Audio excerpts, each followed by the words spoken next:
Just a few, with this world becoming so ridiculously violent, and hateful and all that, egos being thrown all over the place, and it's kind of nice to just say a couple of words about joy and the importance of joy in our lives, and always seeing the glass half full, and certainly I'm not the perfect model for this either, but I want to practice joy. I want to make that more part of my life, and part of that is showing more of my sense of humor. I think I've been doing that more in personal life and work life, and even though my wife says sometimes I'm more inappropriate now with the conversational risks I take a little bit more.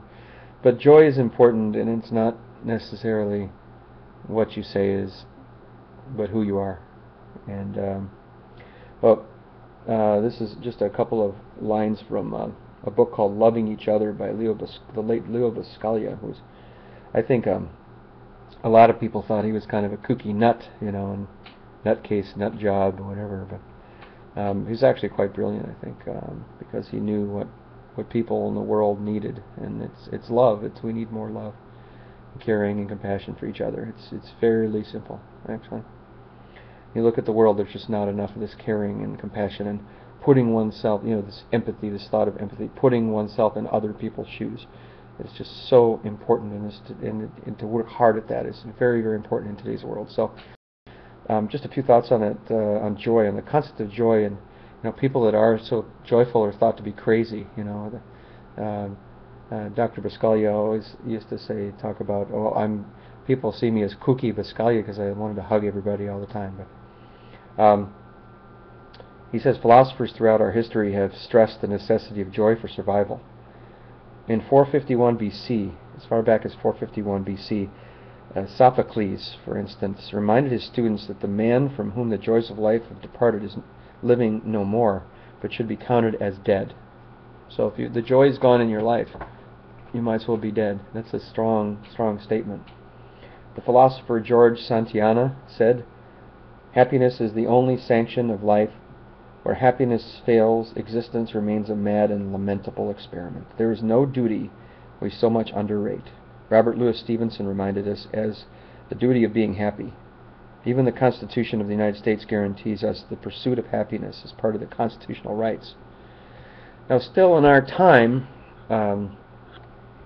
there is pitifully little joy demonstrated, according to Leo. There seems to be something not quite right about those who are happy.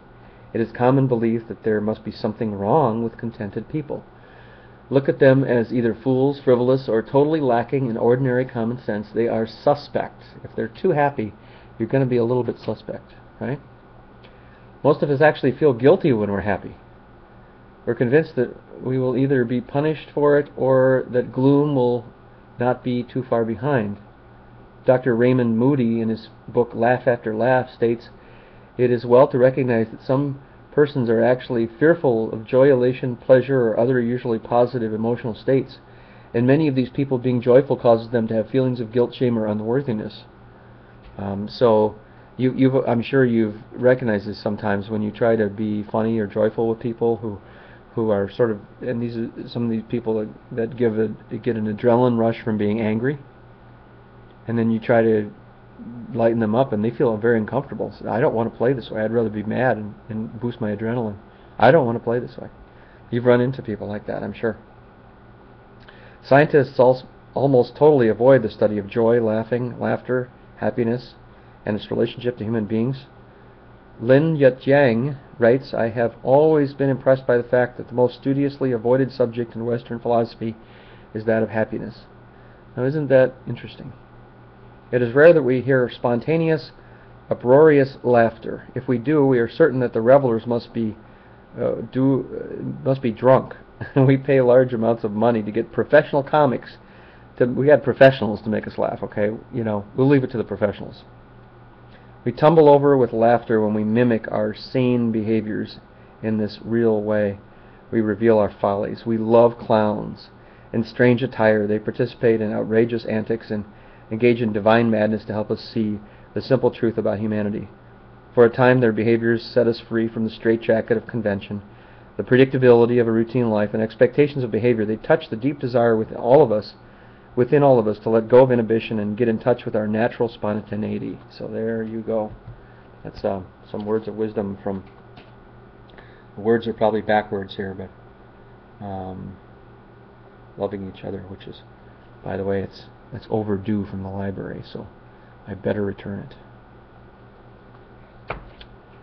And I hope that you, even though that there's turmoil in Israel, I did a video on Israel too, I hope that you can see the glass half full, because it's very important. See life for what it is and what it can be. And I've got to get the phone right now.